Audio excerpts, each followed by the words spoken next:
Let's discuss the blue light and blue aura concepts in Outlander. As always, this will have spoilers for the books, a little bit from the TV shows, so if you are looking to avoid those, please do keep on scrolling. So this blue light and blue aura concept, as I said, was mentioned before in the show. It first shows up in season 2 with Master Raymond and Claire. But it is something that is a much broader topic in the books, and the show has not really chosen to follow up on a lot of the references to it in the books so far, and in upcoming plot it will get mentioned a few more times. So I wanted to just kind of paint the picture for people who haven't read the books of how it has shown up already in the story. Now, to me, these are two separate things. There is the blue aura and then the blue light. So the first time we hear about the blue aura is in this scene here when Master Raymond is with Claire. Claire has just lost her baby Faith, and she is suffering because part of the placenta is still inside of her body, and so Master Raymond comes and helps to save her. While he is asking her to tell him what she's seeing, she says she sees blue wings flying, and he explains to Claire that blue is the color of healing. As he's explaining this to Claire, he is moving his hands over her body, and she can literally feel him basically getting rid of the sickness in her body and breaking her fever, and using the healing powers of his hands to take all her pain away, essentially. I think the show did a good job of kind of capturing how it goes in the books with Claire's dialogue that is overlaid in the scene. Like here, where she describes it as feeling the tiny deaths of the bacteria that was in her blood. Now, while he is performing this on Claire, he tells her to call out to Jamie, and in the books he actually refers to him as the Red Man, and that is because to Master Raymond, Jamie's aura is red, and it reminds him of the aura of some Vikings that he had come across in his time travels. But he asks Claire to call out to him because she needs the added strength of Jamie in order for him to heal her properly. When he calls her Madonia, Claire says, "I can't be called that, I'm not a mother anymore," and he explains that that's not actually why he is calling her Madonia.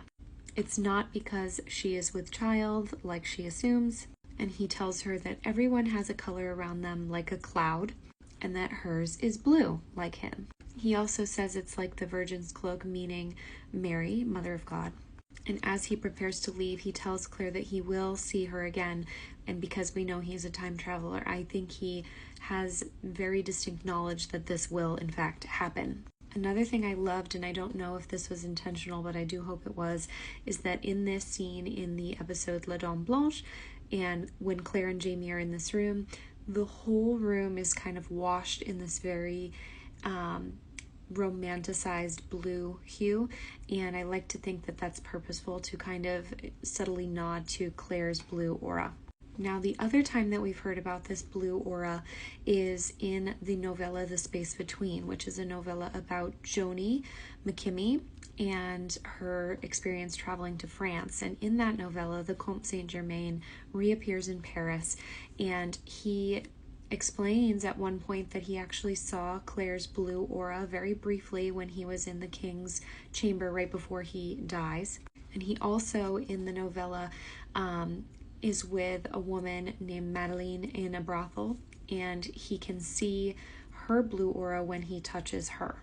Now, the other time that we see the healing blue light is with Roger, and as you'll remember, when Roger injured his throat in season 5, he had a very, very hard time speaking for a long time, and he had been experiencing a lot of pain and discomfort there for all moments of the day since then, and he's recuperated his voice to some extent, but he's never really fully healed from it. In the books, when he is back in Scotland with Buck, he meets a man named Hector McEwen, and Hector is also a time traveler and a healer, and Hector and him have a pretty lengthy conversation about the fact that he is a time traveler and that he has been sleeping with Galus, and Roger asks him if he sees this blue light in Galus, and he says no, but he actually ended up getting Galus pregnant at one point, and he could feel the moment when that happened, and he could feel the kind of life force of that fetus in his hands. McEwen actually heals Roger's throat by placing his hand over it, and he explains to Roger that basically he knows what a healthy throat should feel like, and so he just envisions that, and the power comes out of his hand and heals that part of the body. That's the best way that he can describe his powers to Roger at that point in time. Roger asks Hector at one point if he's experienced that with any woman that is not a time traveler, and Hector kind of begrudgingly admits that he actually had children with a wife in the time that he left from, and he's purposefully not going back because of that. And Roger really thinks very poorly of him for this fact, but also feels compelled to warn Hector to stay away from Galus because nothing good can come from being around her. Now, the other time that we see this blue healing light is back in A Breath of Snow and Ashes, the book, and season 6 of Outlander, when Claire discovers Malva Christie's body. In the books, when she tries to save the unborn child, she's almost trying to will it back to life, and she actually ends up experiencing the blue light in her hands for the first time, and she can almost feel the life force of the baby in her hands, but it's like a faint flicker, she describes it as, and then she feels it go out when the baby finally does pass away. In chapter 89 of Echo in the Bone, she actually has a thought after performing surgery on Henry Gray that she kind of compares the experience of being able to feel his life force like a strong flicker of a candle when it's first lit, and compares it to that kind of dying flame of the baby that she experienced here with Malva Christie. Now, you might recall back in season 4, in episode 4, Claire is told a prophecy by another healer when they meet with the Cherokee. And part of that prophecy is that Claire will not come into her full power until all of her hair is white. This fellow healer says that when that does happen, Claire will have powers that extend beyond time, wisdom beyond time as well. This becomes important in book 9, which is Go and Tell the Bees That I Am Gone. So this is futuristically what would happen in the books. I, again, don't know if the show's even going to go here, but just so you know. Roger and Bree reunite at Lallybroch in 1739 Scotland, which I think will happen probably in episode 15 of season 7. And in the books, she actually sprains her ankle running down a hill after Mandy. And so Roger brings Bree to Hector, and Hector heals her ankle with his hands. And Bree can see that her toes are glowing blue, and Hector's hands have that blue light about them as well.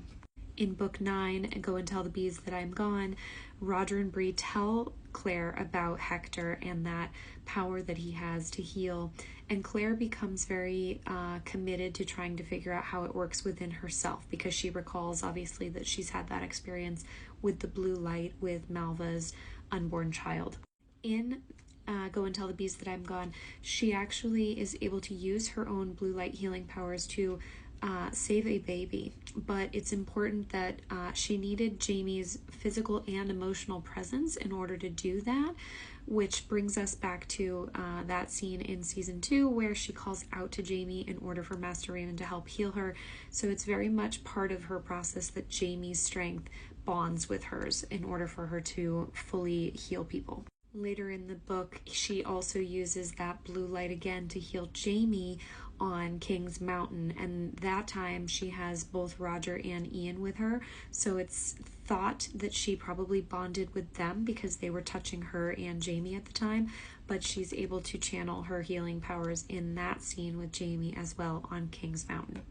But again, the aura is different from the healing light. The aura is something that is thought to be a way for Master Raymond to identify his descendants, people who are time travelers and descendants of him, whereas the healing light that is used by these time traveling healers, I think, is more individual to people who possess that healing power within themselves. Not every time traveler or descendant of Master Raymond has the healing blue light. Again, the show hasn't really touched upon this part of the story, but it's very interesting and one of my favorite parts of the books.